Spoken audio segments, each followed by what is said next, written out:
मैं हर साल एग्ज़ाम देती हूँ और मैं इतनी तैयारी करती हूँ जिसकी कोई लिमिट नहीं है, बस पॉइंटों से रह जाती हूँ। और मेरे साथ जो एसटी, एससी और ओबीसी की महिलाएं होती है उनकी गवर्नमेंट जॉब लग जाती है और मैं रह जाती हूँ क्योंकि मैं सामान्य कास्ट में आती हूँ। तो सरकार को ऐसे नहीं करना चाहिए, सबको बराबर समझ के सबके लिए बराबर सीटें रखनी चाहिए। शिक्षा के प्रति तो क्रांति आनी चाहिए, क्योंकि शिक्षा एक ऐसी चीज़ है, शिक्षा है तो सब है, नहीं तो कुछ भी नहीं है। शिक्षा से आज बच्चा शिक्षित होता है तो कहीं पर भी किसी पोस्ट पे काम कर सकता है, कहीं पे भी जाना हो तो उसको कोई प्रॉब्लम नहीं होती है।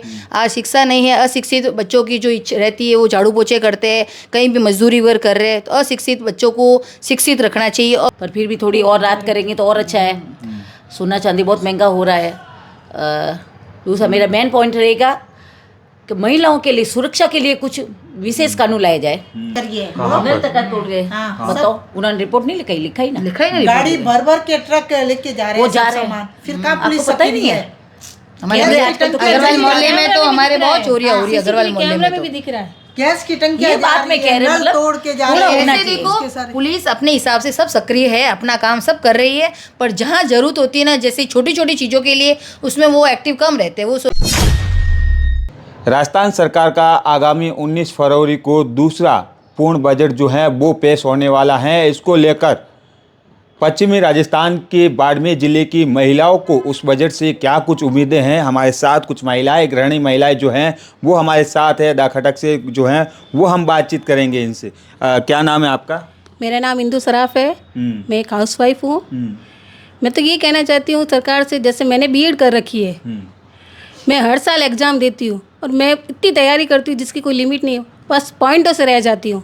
और मेरे साथ जो एसटी, एससी और ओबीसी की महिलाएं होती है उनकी गवर्नमेंट जॉब लग जाती है और मैं रह जाती हूँ क्योंकि मैं सामान्य कास्ट में आती हूँ। तो सरकार को ऐसे नहीं करना चाहिए, सबको बराबर समझ के सबके लिए बराबर सीटें रखनी चाहिए और बराबर लिस्ट निकालनी चाहिए ताकि मेरा भी नंबर लगे। आगामी जो 19 को बजट आने वाला है, बजट से क्या उम्मीद है आपके? जो ये आप कह रहे हैं इसमें कुछ आपको बदलाव लगेगा, मिलेगा? यही मन में विचार करते हैं कहना कि मध्यम वर्ग के लिए कुछ बदलाव करे तो अच्छा रहेगा, मेरे लिए भी और हर महिलाओं के लिए भी। और हर महिला में योग्यता होती है तो उनके लिए लघु उद्योग, कुटीर उद्योग की भी व्यवस्था करनी चाहिए। हर महिला घर में ऐसा कुछ काम करे तो वो आगे अपना रोजगार बढ़ाए, तो किसी के ऊपर निर्भर नहीं रह सके।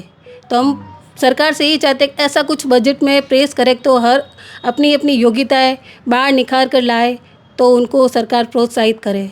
धन्यवाद। अच्छा, आपका क्या नाम है? मेरा नाम संगीता बंसल है। मैं भी हाउसवाइफ हूँ, पर अग्रवाल समाज में सेक्रेटरी पोस्ट पे हूँ। मैं भी बजट के बारे में अभी मैंने बताया भी था और वापस भी यही बताऊंगी कि बजट में सबको रोज़गार अच्छे से अच्छा मिले, स्टूडेंट को हर जगह सीटें मिले, ताकि किसी भी स्टूडेंट को वो प्रॉब्लम नहीं हो कि भाई हमको सीटें नहीं मिल रही है। दूसरी बात, एफडीओ पे जैसे कहा है कि बड़े बुजुर्गों को, बड़े वाले एज वाले को 1 लाख रुपए के टैक्स में फ्री रहने चाहिए ताकि उनकी प्रॉब्लम नहीं हो। इसके अलावा ना किसानों को, उनको टैक्स फ्री, इनको जैसे सालाना जो भी मिलता है ना, इनको 5 करोड़ तक इनकी लागत फ्री रहे। बस यही कहना चाहूँगी। और शिक्षा को लेकर क्या कहना चाहेंगे? क्योंकि अपना जो राजस्थान का पश्चिमी बाड़मेर जो है वो शिक्षा से काफ़ी पिछड़ा हुआ है। शिक्षा के प्रति तो क्रांति आनी चाहिए, क्योंकि शिक्षा एक ऐसी चीज़ है, शिक्षा है तो सब है, नहीं तो कुछ भी नहीं है। शिक्षा से आज बच्चा शिक्षित होता है तो कहीं पर भी किसी पोस्ट पे काम कर सकता है, कहीं पे भी जाना हो तो उसको कोई प्रॉब्लम नहीं होती है।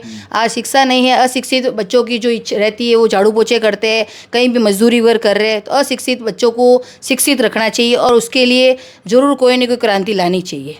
शिक्षा इंसान के लिए बहुत ज़्यादा ज़रूरी है। बाड़मेर के कई ऐसे क्षेत्र हैं जहां पर आज भी बाल विवाह जो हैं वो हो रहे हैं। देख रहे हैं कि बच्चों को थालियों में जो है वो उनकी शादी करवाई जा रही है। उस पर आपका क्या कमेंट रहेगा? भाई, ये बाल विवाह तो रोकथाम जरूरी है, क्योंकि सिटियों में तो फिर भी इतना नहीं है, गांवों में इसका बहुत ज़्यादा है। छोटे छोटे बच्चों की छोटी छोटी उम्र में शादियां कर लेते हैं और वो शादी करके उनको ससुराल भेज देते हैं, जिसमें ये भी समझ नहीं होती कि हमको कैसे ज़िंदगी चलानी है, कैसे वो समझ करना, क्योंकि उनके अंदर शिक्षा नहीं होती है। और शिक्षा के बिना बाल विवाह का कोई मतलब नहीं है, क्योंकि वो इतनी सी उम्र में उनको ये भी पता नहीं होता है कि ना हम गृहस्थी कैसे संभालेगा, मेरे पति कौन होते हैं, सास ससुर क्या होते हैं, और उनकी शादी कर लेते हैं। अभी पहले एक सीरियल आया था इस पे कलर्स पे, बालिका वधू, उसमें तो जब हमने देखा ना तब तो लोगों में इतनी जागृति पैदा हो गई थी, जिसमें शहरों में तो गाँवों में इतनी जागृति पैदा हो गई थी कि बच्चों का विवाह कभी नहीं करना चाहिए, बाल विवाह। फिर भी जब स्टार्टिंग में जब क्रांति आती है तब तो इंसान वापस थोड़ा हो जाता है, फिर वापस वो की वो बात हो जाती है, जिसमें गाँवों में बहुत ज़्यादा है। इसके लिए तो हमको बहुत ज़्यादा रोकथाम रखनी चाहिए इसकी, बाल विवाह रोकना क्यों जरूरी है? बच्चों की पढ़ाई के लिए, क्योंकि जब तक बच्चे शिक्षित नहीं होंगे उनको किसी भी चीज़ शादी का के बाद भी पढ़ाई कर सकते हैं बच्चे हैं तो क्या हुआ? हाँ, बच्चे क्यों नहीं कर सकते? तो बाल विवाह क्यों रोकना जरूरी है? तो बाल विवाह रोकेंगे तभी तो बच्चे शिक्षित होंगे ना। अगर बाल विवाह नहीं रोका और उनको पहले से शादी करके ससुराल भेज देंगे, अगर उनके ससुराल में ऐसा नहीं होगा, पढ़ाई कर सकते, उनकी जिम्मेदारी बढ़ जाएगी, सास ससुर का रखना। एक कानून होना चाहिए बच्चों को, जब तक शिक्षित नहीं होवे, जब तक वो 18 साल 20 साल की उम्र के नहीं होवे, जब तक शादी नहीं करनी चाहिए। इस पर बहुत बड़ा कानून भी होना चाहिए। आपका क्या नाम है, कहाँ से? मैं मंजू सराफ, अग्रवाल समाज की अध्यक्ष हूँ जी। नया जो है वो बजट, पूर्ण बजट जो है, दूसरा बजट पेश होने वाला है, क्या उम्मीदें हैं? नहीं, महिलाओं को खूब उम्मीदें हैं। घरेलू सामान सस्ता हो, सबके पहले यही रहता है, किराना कुछ सस्ता हो, हमारा यही रहता है। हाँ, गैस टंकी में कुछ की है, पर फिर भी थोड़ी और राहत करेंगे तो और अच्छा है। सोना चांदी बहुत महंगा हो रहा है। दूसरा मेरा मेन पॉइंट रहेगा कि महिलाओं के लिए सुरक्षा के लिए कुछ विशेष कानून लाया जाए, ये ज़्यादा आवश्यक है।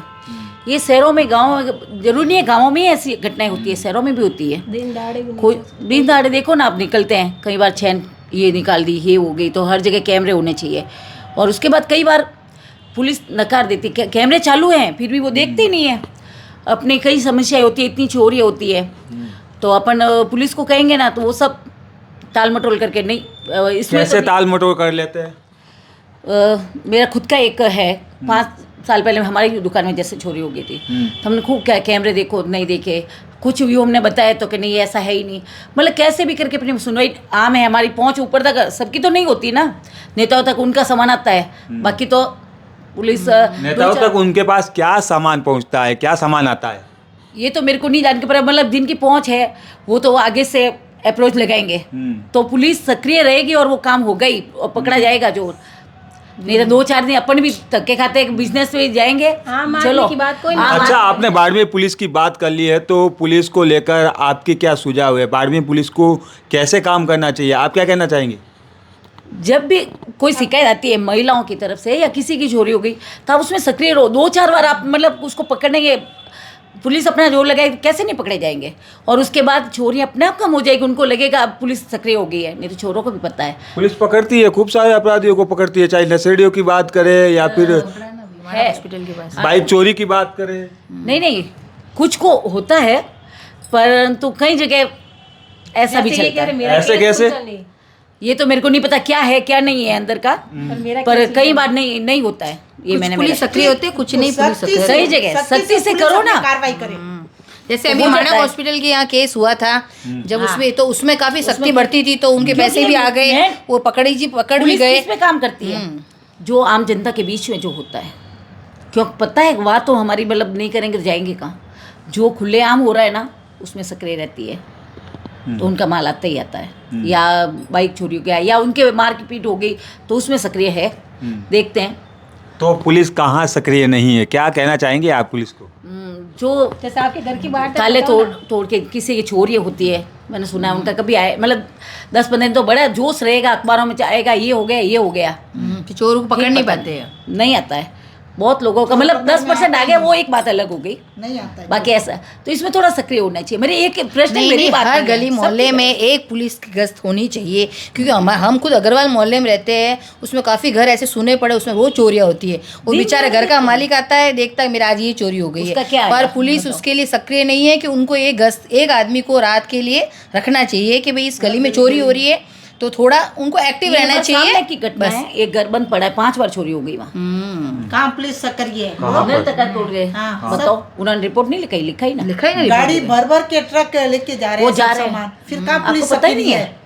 हमारे अग्रवाल मोहल्ले में तो हमारे बहुत चोरियाँ हो रही है। अग्रवाल मोहल्ले में भी दिख रहा है, गैस की टंकियां ये जा बात रही मैं है, कह रही हूँ, नल मतलब तोड़ के जा पूरा रहे हैं। होना ऐसे चाहिए। देखो इसके सारे- पुलिस अपने हिसाब से सब सक्रिय है, अपना काम सब कर रही है, पर जहाँ जरूरत होती है ना, जैसे छोटी छोटी चीज़ों के लिए उसमें वो एक्टिव कम रहते हैं, वो सोचते हो जाएगा कोई नहीं। पर आज छोटे छोटे जिस गरीब लोगों के घर में अगर कोई चोरी घुस जाए, चोर घुस जाए, तो उसके लिए तो छोटी चीज़ भी बहुत मूल्यवान होती है। उसके लिए थोड़ा एक्टिव रहे ना तो और अच्छी बात रहेगी, नहीं तो देखो पुलिस एक्टिव है ही है। कोई भी काम तो जुलूस ये चालू बाड़मेर करे तो की हमको गृहिणी टकरा महिलाएं थी, इनका कहना था कि बजट को लेकर जो इनको उम्मीदें थी, उनके अलावा भी बाड़मेर पुलिस को लेकर इन्होंने बहुत कुछ कहा है। इन्होंने कहा है कि बाड़मेर पुलिस जो है हमारे यहाँ पर कई बार चोरियाँ होती हैं, जिसको लेकर कई बार जो है बड़ी बड़ी चोरियों का खुलासा नहीं हुआ, जिसको लेकर इन महिलाओं में जो है वो पुलिस को लेकर काफ़ी जो है रोष है। द खटक से मैं आपका साथी उमेद बहरानी। आगे की खबर के लिए दीजिए इजाज़त। बहुत बहुत शुक्रिया, धन्यवाद।